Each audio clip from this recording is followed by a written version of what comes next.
여러분 토요일인데 오기 힘들지 않으셨어요? 괜찮았어요? 이렇게 바람직한 태도에 너무 좋네요. 저는 용인 살거든요. 학교 근처에 살기 때문에 이제 오늘 3시 강의인데 혹시라도 늦을까봐 좀 2시간 먼저 나왔어요. 그래서 여기 도착해보니까 2시도 안 됐더라고요. 그래서 좀 한 30분 전에 와서 여기 분위기를 좀 보고, 근데 너무 막 이렇게 정말 많이 오셔가지고 제가 좀 깜짝 놀랐고요.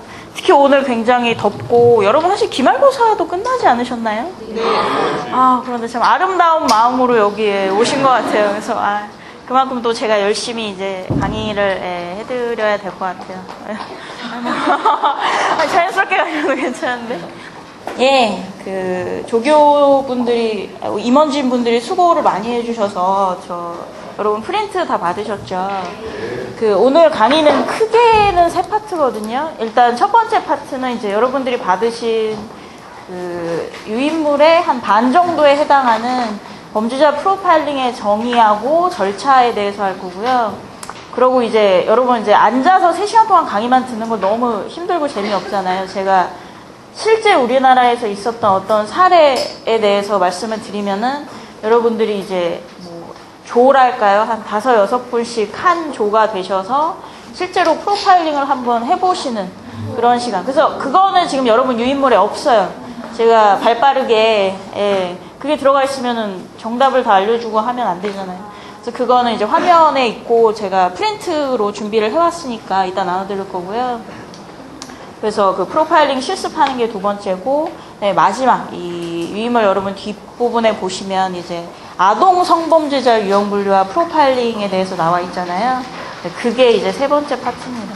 그래서 아마 3시간이 정말 이제 꽉 차게 갈 것 같거든요. 특히 이제 여러분들이 그 프로파일링 실습을 조금 더 열심히 하시면 그만큼 아마 수업이 더 재밌어지실 거예요. 그래서 일단은 오늘의 수업 범죄수사 프로파일링에 대해서 시작을 하도록 할게요. 여러분들이 프로파일링에 대해서 굉장히 사실 많이 들어보셨죠. 단어 자체는 신문기사에서도 그렇고요. 그것이 알고 싶다 따위의 어떤 그 프로그램들에서 프로파일링이니 프로파일러니 굉장히 많이 나오는 단어거든요. 굉장히 보편화된 이 단어에 대해서 정말 정의를 정확히 알고 있는 사람이 얼마나 될까에 대해서 생각해 보시면 사실 많지 않거든요. 범죄자 프로파일링의 정의 자체는 저기 나와 있는 그거예요. 자, 일단 바탕이 되는 거는 범죄자가 범죄 현장에서 어떠한 행동을 했느냐. 그러니까 범행 수법이죠.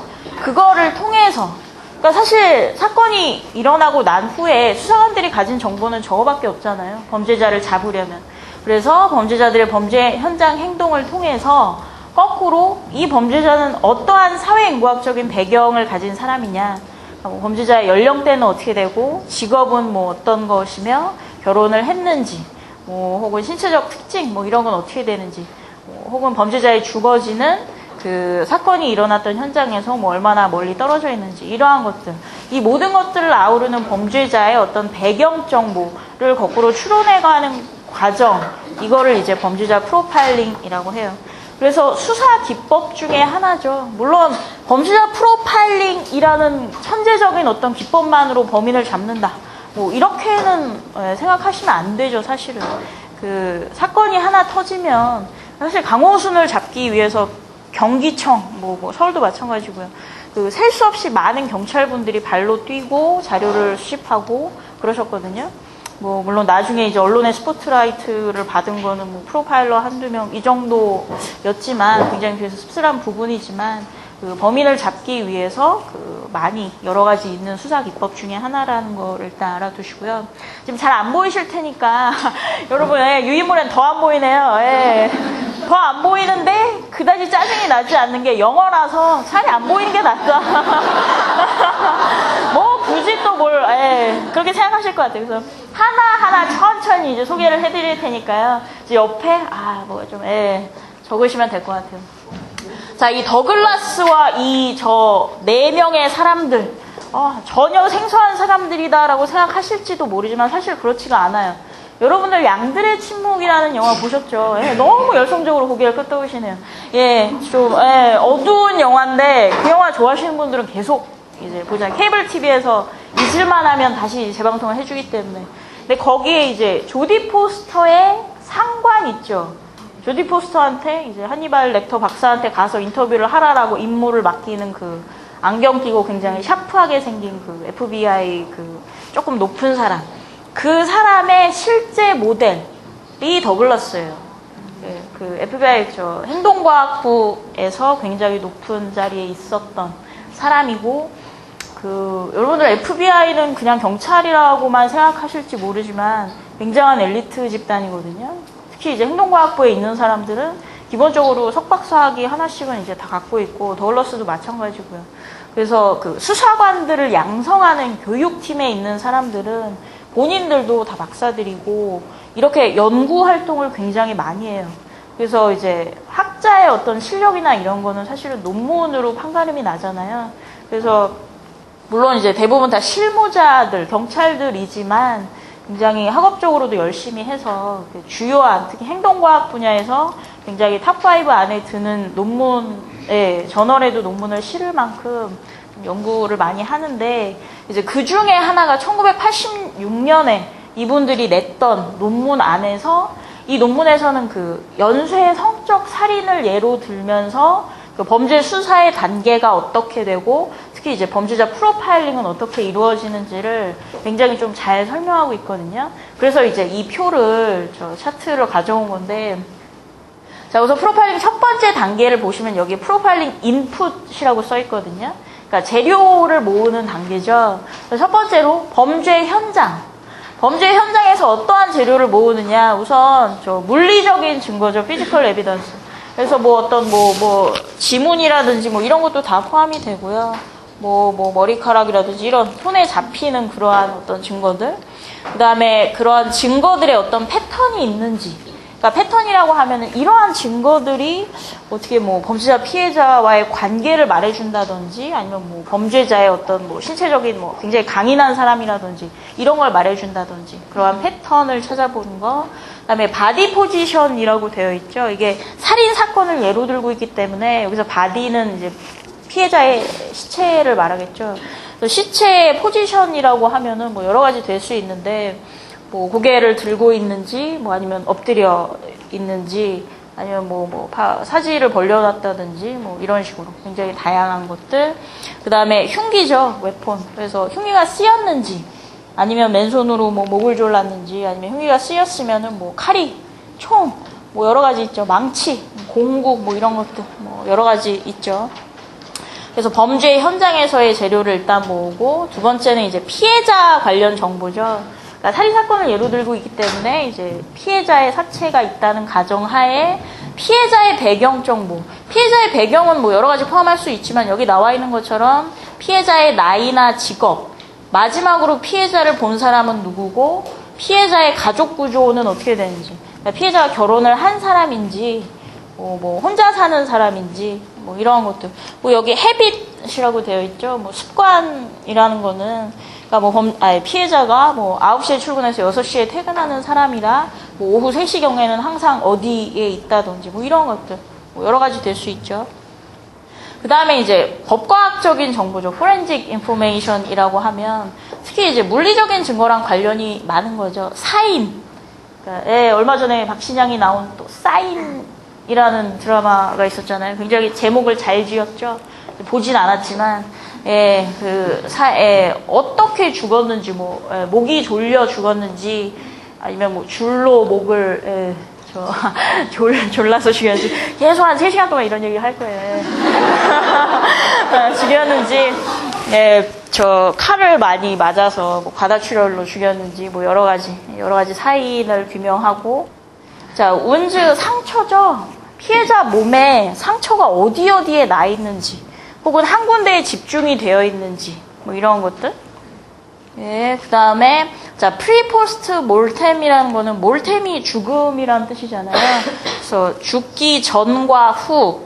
그러니까 피해자 몸에 어떤 상처가 있다면 이것들이 피해자가 죽기 전에 생긴 건지, 아니면 죽은 후에 생긴 건지, 뭐 이런 것들. 그 다음에 어떤 성적인 행위 같은 것이 가해졌다면 이것도 뭐 피해자가 죽기 전인지 후인지 뭐 이런 것들도 되고요. 성적인 행동이 가해졌다면 어떤 종류의 피해자 신체 어떤 파트에 가해졌는지, 이런 것들도 굉장히 중요한 정보고, 그 다음에 autopsy는 부검이죠. 나중에 뭐 국가수 뭐 이런 데서 부검한 결과들 굉장히 중요하고, 그 다음에 실험실 리포트라는 거는 뭐 부검하고 나서 아니면 그런 연구소 같은 데서 나오는 어떤 기록 같은 것들, 역시 과학적인 것들, 이러한 정보도 중요하고요. 그 다음에 이거는 초동 수사 기록 정도 되는 거죠. 저 경찰 레포트, 예비 경찰 레포트라는 거는. 그래서 이제 백그라운드 인포메이션 같은 거는 뭐 범행의 시간, 장소, 그러니까 처음 그 신고를 받고 출동한 경찰이 그 현장에서 모으거나 수집하거나 눈으로 볼 수 있었던 여러 가지가 다 포함이 돼요. 그래서 여기 폴리스 observation이라고 되어 있는 거는 경찰이 어떤 관찰한 거, 그러니까 뭐 굉장히 범죄 현장이 어지러져 있다, 뭐 피가 뭐 낭자하고 뭐 피해자는 그냥 눈에 보이게 그 죽은 처참한 모습이 그대로 눈에 보이게 놔 있다거나 아니면 뭐 담요 같은 거로 이제 피해자를 뭐 덮어 써서 실제로는 그 찾기 전에는 보기가 힘들게 되어 있다라든지 뭐 이런 것들, 이제 다양한 것들 다 들어갈 수 있고요. 그 다음에 그 범행 시간하고 누가 범죄를 신고했느냐. 자동적으로 용의선상에 올라갈 수밖에 없거든요, 사실. 처음 시체를 발견해서 신고한 사람.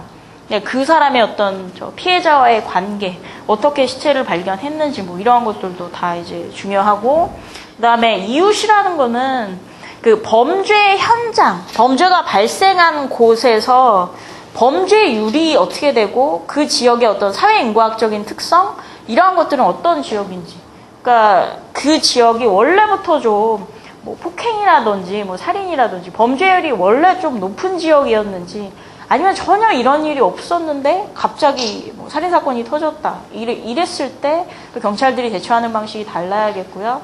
아니면 이 지역이 굉장히 뭐 부유층이 사는 지역이다, 아니면 이 지역은 뭐 예전에 김길태가 했던 부산 사상구처럼 굉장히 좀 쇠락해가는 지역이어서 한 집 건너 한 집 다 집이 비어있고 뭐 이런 지역이다, 이런 것들도 다 중요하죠. 그 다음에 여기 사진이라고 하는 거는 경찰들이 사진 엄청나게 찍죠. 그 모든 게 다 정보로, 증거로 나중에 쓸 수가 있기 때문에. 그래서 항공사진, 에리얼, 저거는 좀 오버인데 유영철 같은 경우에는 항공사진이 굉장히 유용하거든요. 유영철이 시체들을 서강대 뒷산에 파묻었죠. 서강대 뒷산에 파묻고 예전에 부유층 살인할 때는 강남과 강북을 오가면서 저질렀잖아요. 정말 그랬거든요. 그 압구정역에 내려서 그 교회가 보이는 첫 번째, 거기가 행정구역상으로는 신사동인데, 아무튼 부유층의 상징이라고 생각되는 압구정역에 내려서 이제 저지른 게 첫 번째 부유층 살인 사건이고, 두 번째는 강북으로 갔어요. 그래서 저지른 데 보면 뭐 압구정 다음에 뭐 구기동, 이렇게 그 드라마의 재벌집 그 사모님들이 전화 받을 때 구기동입니다 뭐 이러잖아요. 보통 가정부들이 받나요? 아무튼 그러한 또 어떤 부유층의 상징인데, 그러다 다시 또 남쪽으로 내려와서 방배동 뭐 부유층, 그 다음에 또 올라가서 뭐 해화동 뭐 이쪽에 그렇게 저지르다가 나중에는 저 윌랑녀 분들 상대로 이제 저지를 때는 자기 집에서 죽이고 하체는 서강대 뒷산에 파묻는. 그래서 굉장히 서울 전 지역을 관통하고 있기 때문에 그런 경우에는 항공사진이 필요할 수도 있죠. 그 다음에 이제 범죄 현장 사진하고 피해자 사진, 이러한 모든 것들, 그러니까 정보가 사실 엄청나게 많은 거죠. 그러니까 정말 다 머릿속에 넣기가 힘들 정도로 사실 이 모든 것들이 프로파일링의 재료가 돼요. 그래서 이것들을 바탕으로 해서 이제 두 번째 단계는 의사결정 단계죠. 그래서 뭐를 결정을 하느냐. 첫 번째로 이 살인이 어떠한 유형의 살인이냐. 좀 이따가 저 FBI 살인유형법에 대해서 자세히 보실 건데, 여기서 얘기하는 거는 굉장히 좀 단순한 유형 분류예요. 왜냐면 그러니까 한 범죄자가 한 피해자를 한 번에 죽이면은 그냥 일회성 살인이고, 뭐 한 번에 2명을 죽이면 더블 살인이고, 그다음에 뭐 조승희처럼 한 군데에 가서 이제 한꺼번에 굉장히 많이 죽이고 좀 이따 다른 데 가서 또 많이 죽이고 이러면은 뭐 대량 살인 뭐 이런 식으로 살인의 유형을 그 피해자 수하고 범행 뭐 어떤 시간, 간격 이런 거에 따라서 나누는 굉장히 간단한 분류고, 그다음에 초기 의도라는 거는 지금 이 정보들을 봤을 때 이 범죄자가 처음부터 피해자를 죽일 의도였겠느냐, 아니면은 두 사람이 어떻게 뭐 언쟁이 벌어져서 언쟁이 격화돼서 뭐 갑자기 이런 우발적으로 이런 일이 벌어졌겠느냐 뭐 이러한 것들. 그다음에 세 번째, 피해자의 위험도라는 거는 이 피해자가 범죄 피해에 그 노출될 그 위험성이 얼마나 되는 사람이냐. 그러니까 아주 뭐 30대에 건장한 뭐 강호동 이런 사람은 범죄 피해 위험도가 굉장히 낮죠. 예, 누가 건드리겠어요, 강호동을. 그렇지만은 굉장히 좀 약하고 이런 창녕 이러한 사람들, 자기 몸을 내맡기는 직업이기 때문에 위험도가 사실 굉장히 높은 사람들이죠. 그 다음에 범죄자의 위험도도 마찬가지고요. 그 다음에 에스컬레이션이라는 거는 올라간다라는 뜻이잖아요. 저거는 이제 그러니까 범행 안에서, 그러니까 한 범행 안에서 피해자 처음에는 뭐 그냥 단순한 상호작용 정도였다가 이게 점점 격화돼서 살인까지 갔는지 그걸 의미할 수도 있고요. 연쇄살인 같은 경우에는 지금 어떤 놈인지는 알 수 없지만 한 명으로 추정되는, 그러니까 동일한 범죄자에 의해서 저질렀다고 추정되는 범죄 사건들이 점점 피해자에게 가해지는 폭력의 정도가 세지고 범행 간격도 점점 짧아지고, 그래서 이 범죄자가 점점 이제 격화되고 있느냐, 이런 것들도 에스컬레이션으로 볼 수 있죠. 예, 그 다음에 뭐 범행 시간을 모으고 그 범행의 위치, 그 범행 현장의 위치를 결정하는 요소들, 이러한 모든 것들을 모아서 뭐 다음 범행지를 예측하는 그런 거가 될 수도 있고요. 그래서 수사 방향을 잡아 나가는 거죠. 그 다음에 이제 세 번째는 그래서 범죄를 평가하는데, 여기서는 그 첫 번째 원재료들을 가지고 의사결정을 내린 다음에 이제 조금 더 구체적으로 들어가요. 여기 범죄의 재구성이라고 되어 있잖아요. 그래서 여기 뭐 밑에 나와 있는 것처럼 범죄 현장의 역동, 그러니까 이 모든 정보를 조합해서 봤을 때 범죄자 피해자는 어떠한 관계에 아마 사람들일 텐데, 두 사람이 이 현장 혹은 어떤 장소에서 둘이 어떻게 만나서 어떠한 상호작용을 거쳐서 여기까지 이르게 되었는지 그거를 다 이제 재구성해보는. 그 다음에 이 다음에 들어가는 게 이제 범행의 분류죠. 예, 범행의 분류라서 여러분이 이제 조금 있다가 배우실, 아마 정말 많이 들어보셨을 거예요. 뭐 조직형이니, 뭐 비조직형이니, 뭐 혼돈형이니, 뭐 이러한 것들. 예, 좀 이따 자세하게 할게요, 이런 거는. 그 다음에 스테이징은 뭐냐면, 그러니까 무대를 꾸민다라는 거잖아요. 위장이거든요, 위장. 뭐냐면, 범죄 현장 신고받고 가보니까 사람이 죽어있는데 옷장 같은 걸 다 뒤져서 돈 같은 걸 훔쳐가는 흔적. 그러니까 강도 살인으로 보이는 범죄 현장이 있단 말이에요. 그런데 눈에 보이는 그대로 이게 외부에서 돈을 노리는 누군가가 침입해서 이렇게 한 건지, 아니면 피해자와 굉장히 잘 아는, 뭐 친족이든 누구건 간에 굉장히 잘 아는 사람이 말싸움이나 감정적인 문제 때문에 피해자를 죽였는데, 그러고 나서 본인이 의심을 받을 것 같으니까 마치 강도가 들어와서 한 것처럼 범죄 현장을 꾸며놓고 간 건지, 그러니까 액면 그대로 범죄 현장을 어디까지 받아들여야 할 것인지를 이제 결정하는 거고요. 그래서 최종적으로 범죄자의 동기, 과연 이 범행을 통해서 범죄자가 얻고자 한 것, 왜 이러한 행동을 했겠느냐라는 거고, 네. 그래서 여기까지 와서야 이제 작성하는 게 프로파일이죠. 그러니까 천재적인 프로파일러가 범죄 현장을 딱 보고 뭐 이 범죄자는 25세 뭐 이렇게 얘기하는 게 아니고, 자, 그래서 범죄자 그 프로파일에 들어가는 다양한 정보들 중에서 우선 그 사회인과학적인 배경 정보 되겠죠. 아까 말씀드린 대로 뭐 나이, 직업, 결혼 여부, 뭐 거주지, 뭐 여러 가지 굉장히 성격 특성 이런 것도 많이 들어갈 수 있고요. 그 다음에 어떤 신체적인 특성. 피해자가 30대 중반의 남자다. 그러면은 어떤 뭐 상처나 이런 거를 봤을 때 이러한 사람을 제압하려면 굉장히 뭐 키가 크고 뭐 힘이 세고, 그래서 아무리 뭐 나이가 많아도 20대 아니면 30대일 수밖에 없다. 뭐 이런 거라든지, 아무튼 그래서 범죄자의 신체적인 특성, 범죄자의 습관, 뭐 여러 가지 될 수 있죠. 뭐 범행 현장에 바보처럼 담배꽁초, 그러니까 살인을 하고 나서 담배를 피우고 담배꽁초를 버리고 갔다라든지, 뭐 이러면 이 범죄자는 담배 피는 사람이구나, 뭐 알 수 있겠죠, 예를 들어서. 그 다음에 범행 전의 행동, 그러니까 무엇이 범죄로 이끌었느냐, 뭐 이러한 것들. 그 다음에 범행 후의 행동, 범행 후에 이 범죄자는 아마 뭐 이사를 갔을 거라든지 직장을 옮겼을 거라든지, 아니면 아무 일이 없었다는 듯이 잘 살 거라든지, 아니면 범죄 현장에 다시 한번 와볼 거라든지, 뭐 이러한 것들. 그래서 최종적으로 여기 보시면 수사팀에 추천을 한다고 되어 있잖아요. 그러니까 사실은 프로파일러들은 자기들이 갖고 있는 정보를 가지고 객관적으로 논리에 의해서 그 범죄자는 이런 사람일 것이다 라는 어떤 타당한 그 근거, 그 윤곽 이런 거를 그려가는 사람들이고, 사실 프로파일러들은 이 범인을 잡으려고 쫓아다니는 사람들하고는 사실은 독립적인 집단이어야 돼요. 그러니까 이 범인을 잡고 안 잡고가 나의 어떤 뭐 승진이라든지, 아니면 내가 이 범인을 못 잡거나 늦게 잡으면 목이 날아갈 수 있다, 뭐 이러한 어떤 당면 과제, 거기에 너무 영향을 받으면 사실 객관적으로 프로파일을 작성하기가 굉장히 힘들거든요. 그래서 프로파일러들은 어떠한 범죄나 용의자로 분류되는 사람들이 있을 거 아니에요. 그 용의자들에 대해서 전혀 알면 안 돼요.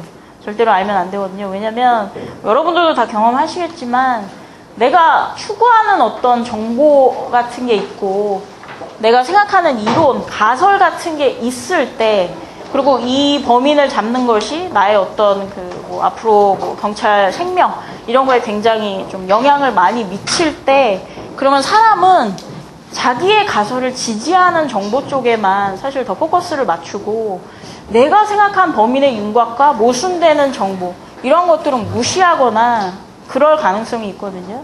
사실은 굉장히 중요해요. 우리나라 현실상 안 되죠. 무슨 프로파일러 팀이 따로 있어서 범죄 현장에 대한 이런 모든 정보와 전권을 가지고 프로파일을 작성한다. 이거는 안 되는 얘기예요. 국내 프로파일러라고 부를 수 있는 사람은 범죄 분석 요원들이라고 불리는 2004년, 5년에 경찰청에서 이제 특별 채용했죠. 대부분 심리학 석사 혹은 이제 사회학 석사들로 특별 채용해서 지금 범죄 분석 요원이라는 이름으로 지금 남아있는 건 한 30명 정도고요.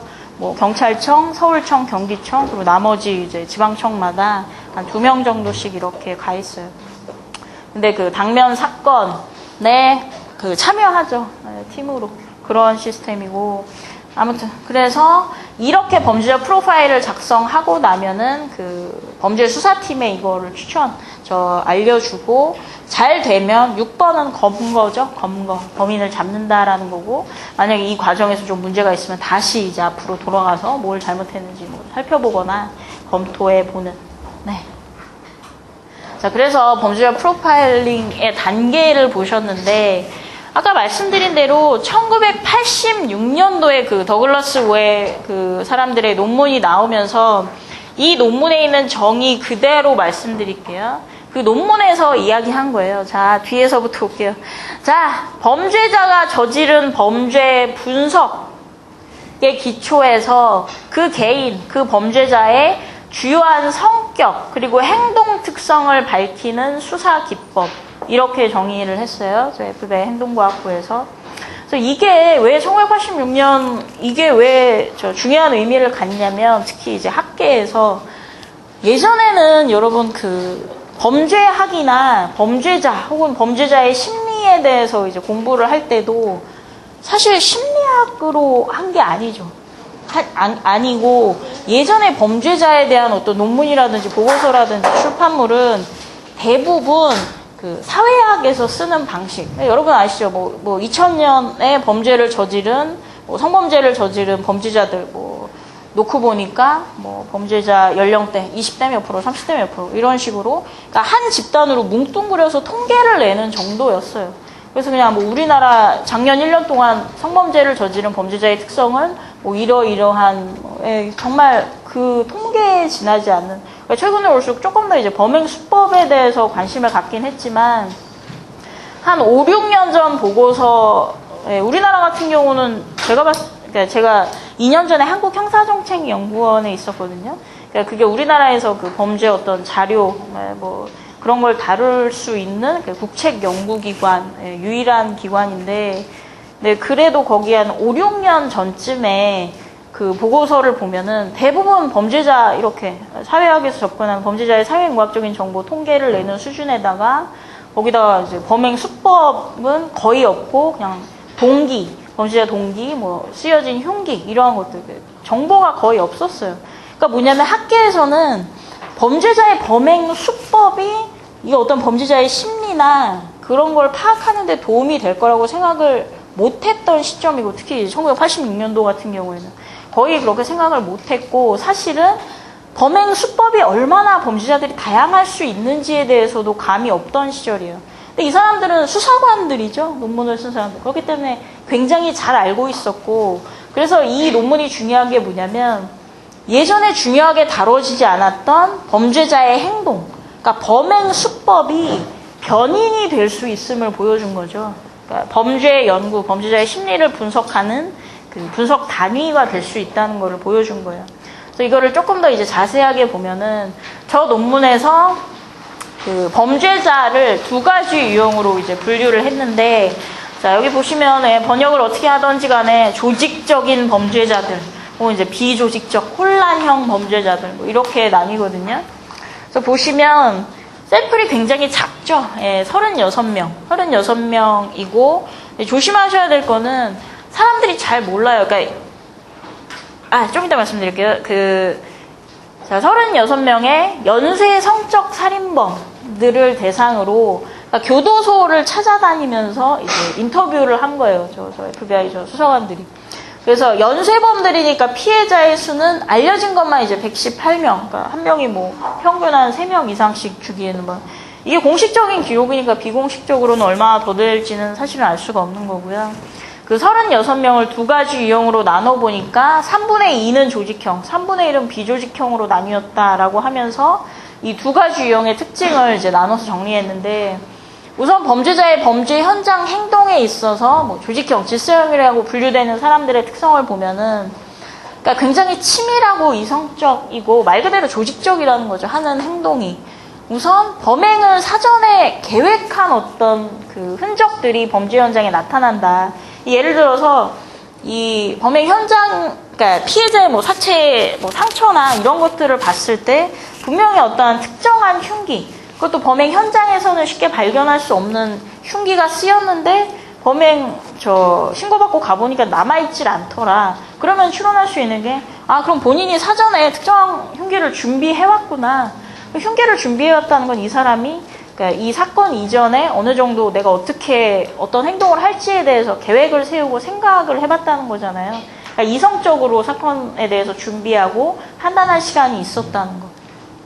그리고 범행 후에 도로 이제 흉기를 가져갔다는 것도 사실 굉장히 우발적으로 범죄를 저지른다든지 이러한 사람들, 본인의 범행에 굉장히 좀 당황하고 압도돼서 나중에 범죄 현장을 정리한다든지 못 그러는 경우가 많은데, 이 사람들은 굉장히 좀 냉정하고 이성을 갖고 있었다는 거죠.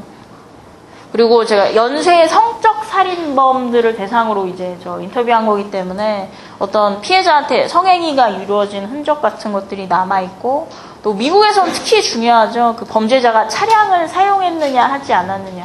그래서 뭐 사체가 발견된 지점이 차가 없이는 올 수 없는 지점, 굉장히 좀 인적이 드문 지점이라든지 이러한 것들, 이러한 특성을 보이고요. 반대로 비조직형 혼란형 같은 경우에는 말 그대로 범죄 현장에 피가 낭자하고 뭐 흉기라든지 사체, 그러니까 누구의 눈에라도 쉽게 뗄 수 있게 굉장히 어질러져 있는, 말 그대로 혼란이 가득한 범죄 현장을 그대로 놔두고 가는 유형의 범죄자들인데, 이러한 증거가 될 수 있을 만한 것들이 범죄 현장에 그대로 남아있고, 본인이 사용한 흉기 같은 것도 그대로 남아있고, 그 피해자 사체에 어떤 성행위가 강제로 가해진 흔적이 있는데, 부검 결과라든지 이런 걸 봤더니 이미 피해자가 사망한 뒤에도 이러한 어떤 성행위를 했다. 이런 특성을 보이는 사람들도 있고요. 그래서 나중에 사체를 그대로 누구의 눈에 띌 수 있는 담요로 덮거나 이런 행동은 전혀 없고, 그냥 펼쳐지게 놔뒀다라든지, 차량 사용은 없다라는, 이러한 그 두 가지 유형으로 분류하고, 그 각각의 유형에 있어서 범죄자 배경 특성도, 그러니까 이렇게 생각하는 거죠. 조직형, 그러니까 범죄 현장에서 범죄자가 하는 행동은 사실은 그 범죄자의 어떤 평소 그 생활이나 정신 상태 이런 거를 그대로 반영하고 있다라고 생각하기 때문에, 범죄자 배경 특성에 있어서도 저런 조직적인 어떤 계획적이고 이성적인 모습을 보이는 사람들은 배경 정보에 있어서 굉장히 나름대로 좀 조직적이고 질서 있는 삶을 살고 있는 사람일 것이다.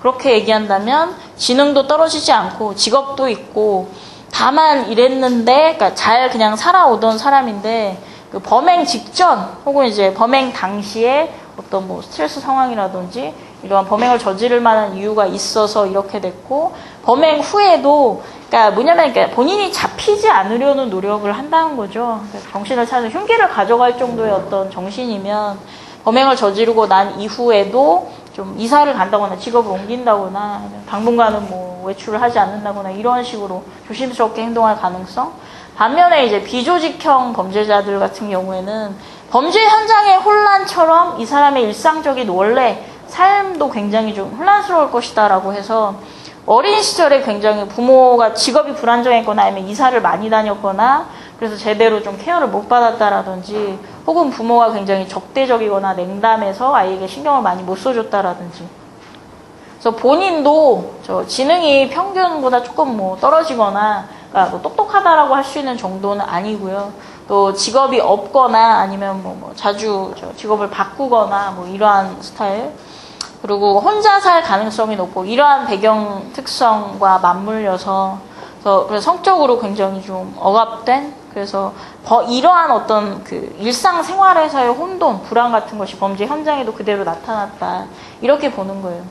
그런데 그러니까 사실 이 분류법은 굉장히 유명해요. 여러분이 생각하는 것보다.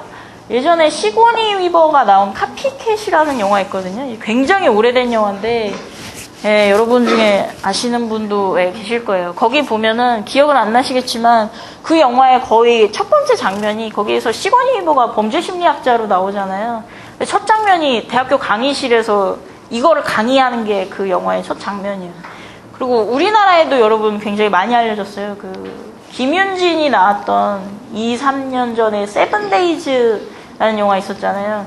거기도 보면은 이 얘기 나와요. 여러분 기억 못 하시겠지만 거기 김윤진이 굉장히 능력 있는 변호사로 나오잖아요.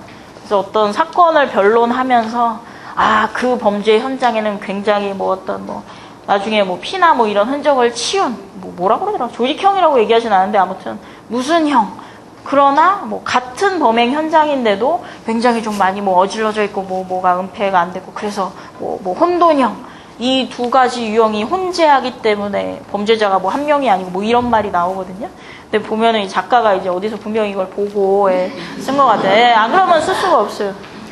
그리고 그래서 이게 굉장히 좀 유명한데 문제는 뭐냐면 사람들이 그러니까 특히 이제 우리나라, 미국도 그렇지만 우리나라로 이게 받아들여질 때 어떠한 배경에서 이 유형법이 만들어졌는지에 대해서는 소개가 많이 안 되고, 마치 이 분류법이 모든 범죄자한테 다 적용 가능한 것처럼, 아니면 FBI 유형법 이것이 뭐 만병통치약 뭐 이런 식으로 좀 알려졌어요.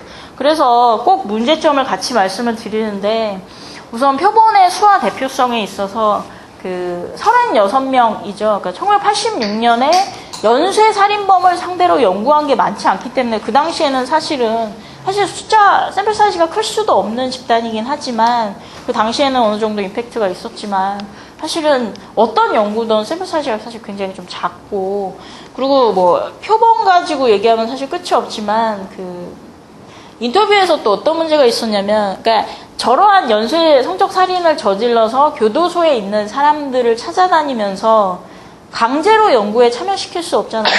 자발적으로 내가 이 연구에 참여하겠다, 그러니까 수사관들의 질문에 대답하고 인터뷰를 몇 시간이 걸리든 하겠다라고 이제 동의를 한 사람, 자발적 동의를 한 사람만 이 연구에 참여가 된 거죠. 그러면 이미 그 연구 시작 단계에서 편중이 일어나죠. 이 연구에 참여하겠다라고 한 사람들과 참여하지 않은 나머지 연쇄 성적 살인범들 중에 뭐 없을 수도 있지만 구별되는 특성이 있을 수도 있잖아요. 그러니까 연구에 자발적으로 참여하겠다라고 한 사람들이 뭐 예를 들어서 더 뭐 친절하거나 호기심이 많거나 아니면 더 본인의 범죄에 대해서 떠벌이기 좋아하거나, 그래서 이미 이제 이 연구의 태생적인 한계는 그거죠. 연구에 참여한 사람들이 이미 연쇄 성적 살인범이라는 모집단의 어떠한 특정한 특성만을 갖고 있는 편중된 집단이 아닌가, 그 문제가 있고요.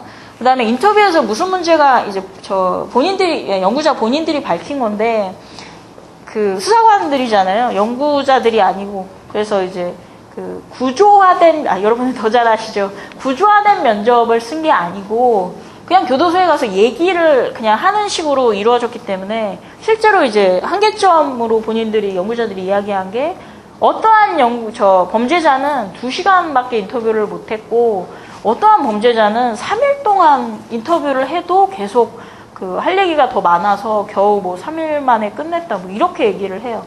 그러면 질문이 정해지지 않고 질문 순서도 이제 다 바뀌는 이러한 면접 상황에서 어떤 사람은 2시간 얘기하고 어떤 사람은 3일 얘기했으면 그럴 가능성이 충분히 있죠. 이 두 범죄자가 사실은 범행 현장에서 똑같은 어떤 행동을 했는데 이러한 인터뷰 시간이나 퀄리티의 차이 때문에 한 범죄자의 행동은 기록이 되고 다른 어떤 범죄자의 행동은 기록이 안 돼서 나중에 다른 유형으로 분류가 돼버리는 그런 문제점이 충분히 있죠. 2시간하고 3일이면 정말 이제 큰 차이잖아요. 그 다음에 분류 기준.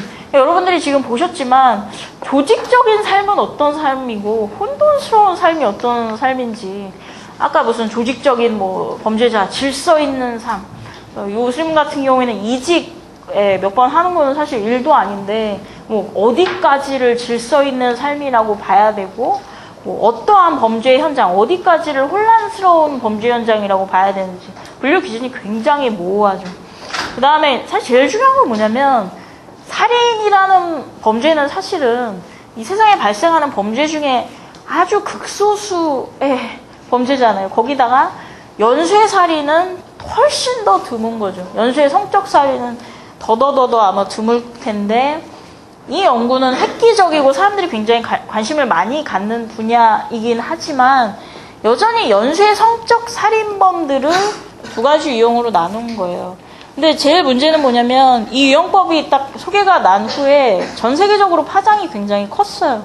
그러니까 미국에만 영향을 미친 게 아니고 다른 범죄를 연구하는 많은 나라들, 그래서 우리나라에도 굉장히 많이 소개가 됐는데 아까 말씀드린 대로 이 어떤 유형법인지 자세히 소개가 안 됐기 때문에 한 몇 년 전에 어떤 학교 석사 논문인가 제가 제목 보고 깜짝 놀랐는데 강간범을 이 2가지 유형으로 나눈 거예요. 그리고 그러니까 어떤 범죄 유형이건 상관없이 사람들이 생각하기에 이게 직관적으로 굉장히 좀 와닿는 데가 있거든요. 그러니까 아마 범죄자들 중에 정말 저렇게 뭔가 좀 조직적으로 자기 증거도 은폐하고 사전에 계획도 치밀하게 한 이런 범죄자가 있을 것 같고 아니면 범죄 현장 그냥 놔두고 가는 그런 범죄자가 있을 것 같은 직관적으로 좀 굉장히 와닿는 부분이 있기 때문에 굉장히 유명한 점도 있고 그런 것 때문에 어떤 유형의 범죄든지 좀 상관없이 이거를 좀 다 적용해버리는 그러한 맹점을 가진 연구 같은 것들도 사실 많이 드러나요. 제일 큰 문제는 과학적 통계적인 타당화가 없어요. 무슨 말이냐면 36명을 상대로 이 2집단으로 나눴잖아요. 그러면 어떤 유형법이 어떤 인정을 받으려면 다른 샘플, 다른 나라 여러 가지에서 다 계속 검증이 돼야 되죠. 재검증이. 근데 이 연구 이후로 없어요. FBI도 발표하지 않았고 외국에서도 없었고 해서 2004년에야 이 사람들이 누구냐면 리버풀 대학의 인베스티게이티브 사이콜로지 센터의 장이에요. 그래서 이분은 이제 영국에서 범죄 수사 심리학으로 굉장히 좀 이름이 높으신 분인데 처음 이제 연구한 거예요. 이분의 석사 논문이었고 이분이 이제 지도교수였는데 이거를 논문으로 내면서 이렇게 밀렸어요.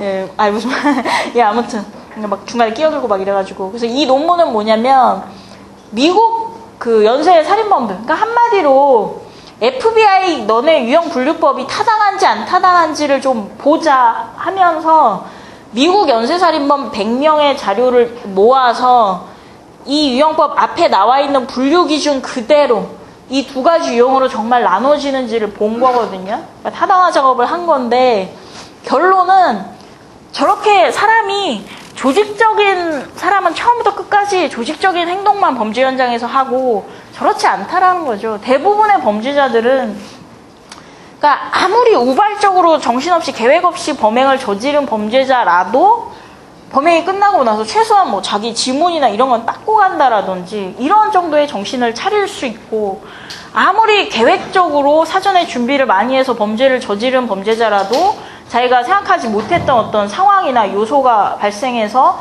저런 혼란스러운 모습을 남기고 갈 수도 있고요.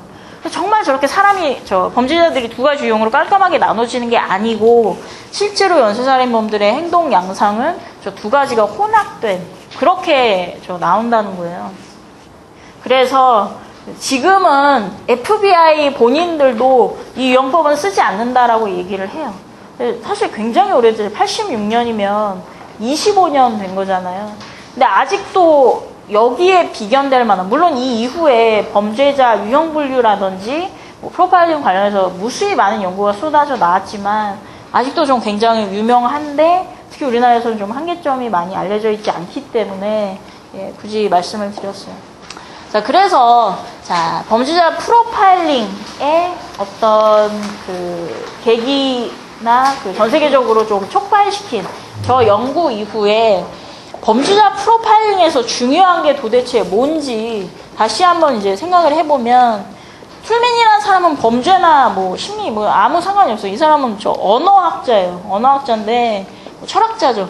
그러니까 이 사람이 얘기하는 거는, 사람이 어떤 주장이라는 걸 하려면 내가 그냥 이렇게 생각한다, 이렇게 주장한다, 이렇게 말로만 해서 되는 게 아니고 이 여러 가지 요소들이 다 있어야 이게 어떤 주장으로서 의미가 있다라고 얘기하는 거거든요. 그래서 주장의 철학인데, 내가 범죄자 프로파일러로서 이렇게 얘기하고 싶어요. 이 범죄자는 범죄 현장에서 아주 가까운, 반경 1.6km 이내에 사는 사람이다. 굉장히 가깝게 산다.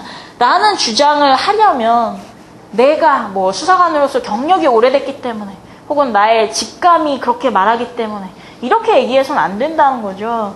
그래서 이 주장의 철학에 맞게 이 주장이 어떤 의미가 있으려면 갖춰야 되는 요소가 단순히 수사관의 어떤 경력이나 직관 뭐 이런 걸로 얘기하는 게 아니고, 이미 어떤 뭐 데이터를 축적하고, 우리나라, 특히 뭐 우리나라 같은 경우에는 우리나라 강간범들은 보통 뭐 자기 집에서 멀리 떨어지지 않은 곳에서 범행을 저지른다 라는 식으로 객관화된 과학적인 뭐 통계를 통해서건 뭘 통해서건 간에 축적된 데이터를 통해서 이렇게 주장할 만한 근거들이 다 있어야 된다는 거예요. 그래서 이 범죄자가 아주 가까운 데에 산다라고 말할 수 있으려면, 우리나라 어떤 강간범들을 연구한 어떤 뭐 논문이라든지 뭐 이런 거를 살펴봤을 때, 강간 사건 같은 경우에 일반적으로 누구의 어떠한 연구, 뭐 그 외에 많은 것들을 살펴봤을 때, 강간범들은 범행 현장에서 멀어야 2km, 굉장히 좀 가까운 곳에 산다라는 이러한 어떤 주장의 근거, 백업, 그런 것들이 있어야, 거기다가 생각 못하고 있던 요소는 뭐냐면, 내가 어떤 주장을 할 때 맞을 확률도 있지만 틀릴 확률도 있죠. 프로파일러들도 본인의 주장이 틀릴 확률에 대해서 항상 염두에 두고 있어야 된다는 거죠. 그래서 모달리티는 강도예요. 그러니까 내 주장이 맞을 강도인데, 나는 범죄가 아주 가까운 곳에 살 것이라는 내 주장에 대해서 약 87%, 90% 정도 확신을 갖고 말할 수 있다. 그러면서 내 주장이 틀릴 가능성에 대해서 짚어줘야 된다는 거죠. 그러니까 내 주장을 배격할 만한 근거가 있느냐, 뭐냐면, 여기 통근범이라고 하는 거는, 뭐 강간범이건 범죄자들, 아무튼 지리학적 프로파일링이라는 분야에서 이제 범죄자들 크게 두 가지 유형으로 나누거든요. 근데 그러니까 대부분은 범죄자들은 자기 집 근처나 뭐 직장 근처, 자기가 굉장히 잘 알고 심리적으로 편안함을 느끼는 그런 지역 근처에서 이제 범행을 저지르는데, 아주 드물게, 한 10%, 15%, 정말 드물게, 말 그대로 통근범이죠. 자기 집에서 멀리 떨어진 곳까지 가서 범행을 저지르고 다시 집으로 돌아오는, 이러한 유형의 범죄자들 굉장히 드물지만 있다라는 거예요. 그래서 강간범들도 대부분은 자기 집 근처에서 저지르지만, 이러한 통근범이라는 유형의 강간범이 분명히 있기 때문에 내 주장이 틀릴 확률에 대해서도 생각을 해놓고 있어야 된다는 거죠. 그래서 프로파일러 혹은 프로파일링을 할 때 기본적으로 좀 생각해야 될 것들, 전제로 깔려있는 것들. 일단은 뭐냐면, 제가 처음에 말씀드린 범죄자 프로파일링의 정의를 생각해 보세요. 그 엄행 수법을 통해서 범죄자의 배경 정보, 뭐 주요 성격적인 뭐 다른 행동 특성 이런 것들을 추론한다라고 했을 때 사실 그 안에 깔린 전제는 너무 당연한 거죠. 어떻게 보면 범죄 현장은 범죄자의 성격, 특성을 반영한다. 만약에 그걸 반영하지 않으면 범죄 현장을 뭐 살펴볼 이유가 전혀 없죠. 그 다음에 특히 연쇄범 같은 경우에 범죄 횟수가 증가하거나 뭐 시간이 지나도 같은 범죄자, 그러니까 범죄 현장이 이 사람의 어떤 성격 특성의 반영이면 범행이 되풀이되면 역시 그 본인의 고유한 일관적인 성격 특성이 나오기 때문에 그 범행 수법도 비슷할 거라는 거죠. 그 다음에 세 번째는 시그네처라고 여러분들 뭐 들어보신 분도 있으실 텐데 특히 그 범죄자만의 어떤 고유한 특성을 보여주는 거. 그러니까 뭐 강호순 같은 경우에는 그 피해자들을 죽일 때 스타킹으로 목을 졸라 죽였는데 뭐 매듭을 특정한 뭐 방식으로 묶어서 죽였다라든지 이런 것들을 시그네처, 그러니까 사인이죠. 그 사람만의 고유한 것들. 그러한 거. 그래서 그러니까 이러한 범죄의 배경 특성의 반영이기 때문에 범죄를 저지르는 그 어떤 고유한 그 방식이 있다면 이것들도 똑같이 되풀이된다라는 가정이고요. 그다음에 네 번째, 사람의 성격, 가해자의 성격 같은 거는 가해자의 성격은 쉽게 변하지 않는다. 예, 이거예요. 기본 전제가. 근데 여러분들 이제 보시면 그럴듯하기도 하지만 사실 우리는 경험으로 알고 있죠. 그러니까 연쇄범 같은 경우에 같은 행동을 항상 보이는 건 아니죠. 그리고 그 좀 전에 말씀드렸지만 강호순이 뭐 매듭을 메고 이거 나중에 강호순 잡히고 난 다음에 기자들이 물어봤거든요. 그 매듭을 특이하게 묶었던데 뭐 이유나 뭐 그런 것들이 있느냐라고 그랬더니 뭐 내가 어떤 뭐 염두에 두고 묶은 게 아니고 묶다 보니까 그렇게 된 거다라고 본인이 대답을 했어요. 근데 약간 환상 같은 거, 그러니까 연쇄범들은 뭔가 자기만의 고유한 게 범행 특성. 물론 남기는 범죄자들도 있죠. 그 벽에다가 누가 나 좀 말려달라고 이렇게 쓰고 다니는 범죄자도 있었고 우리나라는 아니었지만. 그런데 여기서 얘기하는 거는 모든 범죄자, 특히 연쇄범들이 모든 범행 현장에서 똑같은 일관적인 행동을 되풀이할 거라는 굉장히 어떻게 보면 위험한 가정이기도 해요. 그래서 범죄 프로파일링이 그러니까 세상에 연쇄범이 사실 많지 않아요. 연쇄살인범이 많지가 않은데 그 어떤 범죄자의 수사망을 좁히는 기법으로 굉장히 유망하고 그렇지만 연쇄범을 특히 이제 잡을 때 얼마나 이게 저 가치를 발휘할 수 있을 것인가에 대해서 사실 문제점 생각해봐야 할 부분이 있죠.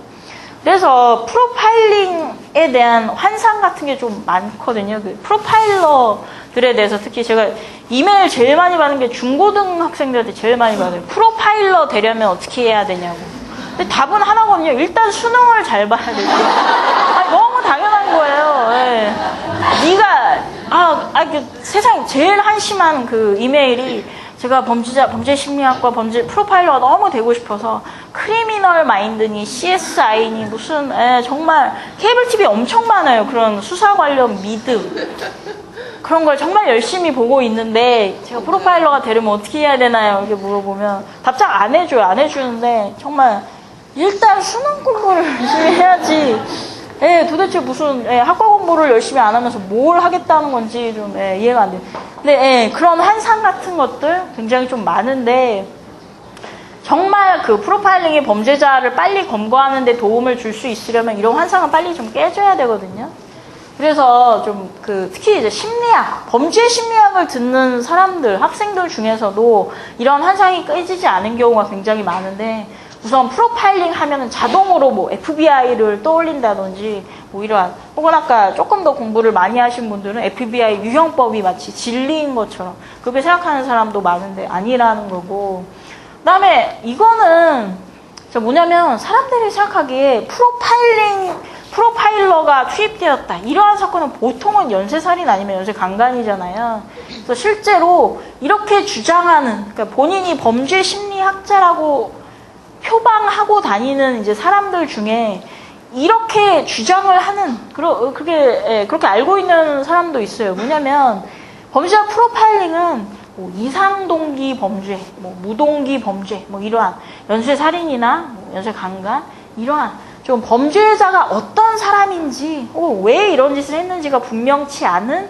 그러한 사건의 프로파일링이 효과적이다. 이렇게 주장하는 사람들. 근데 이건 뭐냐면 여러분 가만히 생각해 보시면 이거는 그 프로파일링에 대한 환상도 환상이지만 좀 심리학, 범죄 심리학에 대한 환상 같은 거를, 그러니까 심리학을 배운 적이 없는데 그런 환상을 갖고 있을 때 아마 이런 말이 나오는 것 같은데, 여기서 얘기하는 건 그런 거죠. 도대체 왜 이런 범죄를 저질렀는지 알 수가 없고 범죄자의 마음속을 들여다보고 싶을 때, 그런 때 이제 쓰이는 기법이 프로파일링 기법이다. 뭐 이렇게 이제 생각하는 것 같아요. 여러분들도 심리학을 배운다고 하면 그런 질문 많이 받으시지 않아요? 뭐 내가 무슨 생각하는지 막 아우, 관심 없는데.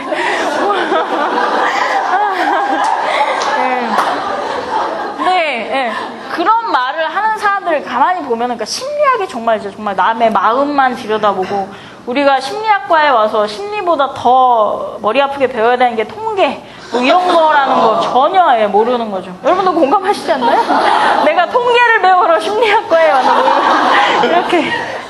근데 전혀 모르는 거죠. 뭐 심리학과 가면 심리 테스트 만드는 줄 알고 뭐 이러한 무지몽매한 사람들. 근데 이것도 마찬가지라는 거예요. 범죄 심리학이 뭔지 잘 모르는 상태에서 프로파일링 기법이라는 게 어떤 객관화된 데이터로 좀 검증이 거치고 난 후에 사용을 해야 하는 건데 전혀 뭐 그런 것에 대해서는 고려하지 않고. 그다음에 이거는 굉장히 좀 만연한 믿음이거든요. 이게 특히 강호순 때 이게 좀 이 잘못된 믿음이 팽배해졌어요. 뭐냐면 프로파일러가 투입되었다라고 하면서 이제 범죄자의 자백을 이끌어냈다, 혹은 자백을 이끌어내기를 기대한다, 이런 말이 같이 이제 붙어 다녔어요. 그리고 나중에 강호순이 이제 사건 해결되고 난 후에도 그 프로파일러들 인터뷰 같은 거 할 때 뭐 누구의 자백을 이끌어내는데 뭐 굉장한 기여를 했다, 이런 식으로 하면서 프로파일러들의 주요한 역할이 마치 자백을 받아내는 것처럼. 근데 항상 그렇지만 눈에 보이는 것만 사람들은 얘기하거든요. 사실 프로파일러의 원래 가장 큰 임무는 범죄자가 잡히기 전에 범죄자를 잡을 수 있도록 도와주는 게 프로파일러의 임무인데, 언론이나 사람들이 볼 때는 잡히고 난 후가 더 중요하니까 아마 이렇게 얘기를 하는 모양인데, 이 주장은 주객이 전도된 주장이죠. 뭐냐면 범행 현장의 어떤 분석을 통해서 이 범죄자가 어떠한 사람일 것이다 라고 분석하고 거기에 대해서 잘 알고 있으면, 그러면 나중에 자백을 받아낼 때도 굉장히 도움이 되겠죠. 이 사람의 어떤 특성 같은 걸 파악하고 있으니까. 그래서 범죄자 프로파일러의 본연의 임무를 통해서 이 사람의 사회인과학적인 배경적 뭐 성격 특성 이런 거를 추론하고 이 사람에 대해서 잘 분석하고 있다고 생각되는 프로파일러가 그 정보를 나중에 자백을 받아낼 때 이용할 수 있는 거죠. 그렇지만 프로파일러의 임무 자체가 자백을 받아내는 건 절대 아니죠. 아주 작은 파트에 지나지 않죠.